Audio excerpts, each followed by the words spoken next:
Hi, Leslie. It's Jay Michaelson. Just trying to give you a few answers for your poll. Name's Jay Michaelson. Sexual orientation is queer. LGBT community is an embrace of various forms of sexual and gender minorities. And it's an imperfect acronym and one that excludes as much as it includes. And as we're learning more about the varieties of sexual and gender diversity, I expect it to change. I'm a little confused by question 4, tolerant toward the religious community. Tolerance, I think, is something that a majority manifests or doesn't toward a minority. You either tolerate something or you don't. Sexual minorities are the minority here. Gay people don't go bashing straight people, and gay people don't persecute religious people. So, not sure if tolerant is the word I would use. I do understand that people are coming from diverse religious perspectives, and that it's a journey that people go on. So I'm not one who necessarily bashes religious people, being one myself. Question 5. I think one reason I wrote the book, God versus Gay, is that conflict, that false dichotomy, is presented in the mainstream media all the time. We're frequently presented with images of religious people who are anti-gay and gay people who are anti-religious. And that misses the reality that LGBT people and religious people are two groups that overlap significantly. I think that got number 6 also. That's funny, which commandment is the most important to you. I think the one I'm going to go for is a not well-known one that's in, I think it's in the book of Numbers, that it's God reminding the children of Israel that you were once slaves in Egypt. And so for that reason, you shouldn't oppress the widow and the orphan. And the reason that's important is that it reminds us how important empathy is, that it's easy to feel complacent and confident in one's own position, but that we have to remember that we were once slaves. All of us were once slaves. None of us is above the other, and that compassion has to extend beyond ourselves to people who we might otherwise marginalize. Widows and orphans in that place and time were seen as kind of wastes of humanity. They couldn't support themselves and couldn't contribute to the community. And so the notion of extending our sphere of ethical consideration out of empathy, I think, is truly central.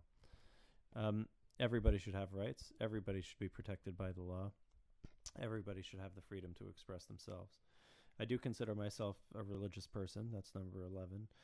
I've written 3 books on what that means for me, and it's a little bit unusual, different from what other people might say, but I do take the label.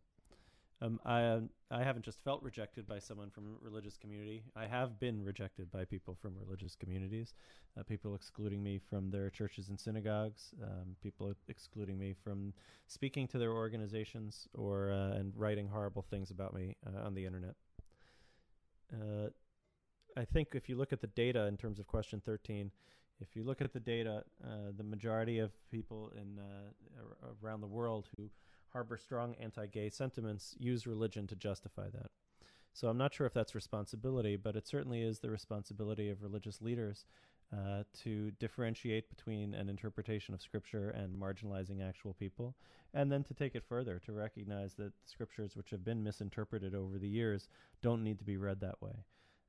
That is the statistical reality and the moral imperative that comes from it. I think in terms of question 14, it's important to recognize where folks are coming from, and we can have much more productive conversations than the ones that we have had historically between LGBT folks and religious people. I think a lot of it's not about attacking someone's view or attacking their theology, but in telling one's own story. So what I would say to someone who discriminated against me is for them to really ask themselves, what would Jesus do? Who would Jesus discriminate against? This is someone who took a prostitute into his inner circle of disciples. This is someone who said that an eye for an eye leaves us all blind. This is not someone who took a hyper-literalistic reading of Scripture even when it hurt people. It's clear that people in religious communities do not share the same opinion about LGBT folks.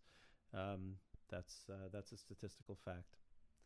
I do not consider myself a sinner. I'm not sure what my concept of sin is, but I'm sure that it does not have to do with someone else's misreading of Scripture. For me, if we can act as justly as possible, and if we can pursue fairness and equality and justice for everybody, we're doing the right thing. So ironically, I think those who are calling for more marginalization have more in the area of sin that they might want to address. Hope that helped.